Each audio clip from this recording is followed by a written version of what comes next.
In early 1961, as Kennedy stepped into the presidency, he was briefed on the festering situation with Cuba and the plan he would be inheriting. Several months earlier, the CIA under Eisenhower had created a plan to overthrow the Castro regime. It wasn't about Cuba in and of itself. It was about the fate of that region, a region that we did not want to lose to the communists. Starting in March 1960, the CIA had begun to train Cuban exiles to conduct an invasion. These exiles would ideally put up a fight that would inspire the Cuban people to rise and help topple Castro in a coup d'etat, replacing the dictatorship with a democratic government. Kennedy was unsure about authorizing the complex invasion. He was worried if it became public that the Soviets would see the American intervention in Cuba, their ally, as an official act of war. The CIA was telling him that Castro was about to get a large shipment of arms from the Soviet Union, including MiG fighter jets. And once Castro got these, it would be almost impossible to get rid of him. So it was kind of now or never.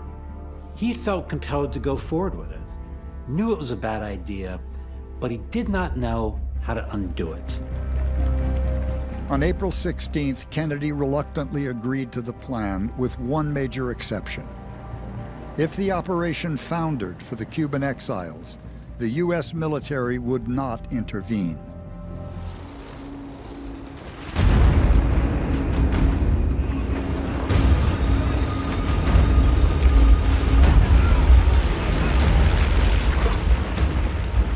On the morning of Monday, April 17th, the exiles had landed near the Bay of Pigs, and the invasion had begun. It was such a magnificent feeling. We're here, and we're going to do it. And a few minutes later, we hear this other airplane shooting at us.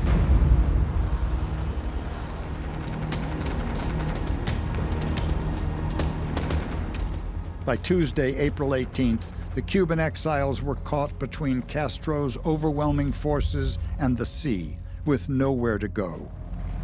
These are 1,400 men. Castro's army is 25,000. The real story here is these desperate men on the beach watching their chances go away, and back in the White House, Kennedy suffering mightily with what to do about this. The Bay of Pigs was a mistake, and Kennedy knew it. Meeting with him at Camp David, Kennedy remarked to Eisenhower, "No one knows how tough this job is until after he's been in it for a few months." "Mr. President," Eisenhower replied, "if you'll forgive me, I think I mentioned that to you 3 months ago." By the summer of 1961, Kennedy had been in office less than 6 months. He had already endured the Bay of Pigs failure and made great strides in the space race. But now there was a new crisis escalating in Europe. A European summit was planned, giving Kennedy the opportunity to meet Khrushchev face-to-face to discuss the future of Berlin. He embarked on a week-long journey with stops in Paris, London, and Vienna for the summit with Premier Khrushchev. Kennedy began his journey in France, making a grand entrance in Paris on June 1st, 1961. People lined the streets, screaming and cheering as he and Jackie rode by. I come from America, the daughter of Europe, to France, which is America's oldest friend. The coverage in the press was triumphant. I do not think it altogether inappropriate to introduce myself to this audience. I am the man who accompanied Jacqueline Kennedy to Paris, and I've enjoyed it.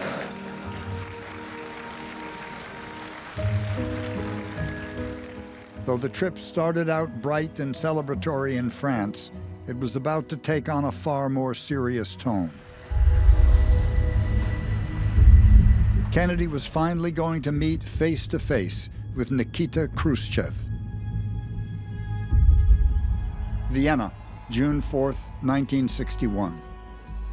We are very grateful to the city of Vienna and to the government of Austria for permitting us to meet on this most important occasion in an effort to improve the prospects for more general understandings between people. Kennedy knew the world was watching, and this conversation would determine the future of the nation. If an agreement could not be reached with the Soviet Union, the ongoing tensions between the two superpowers could reach a boiling point.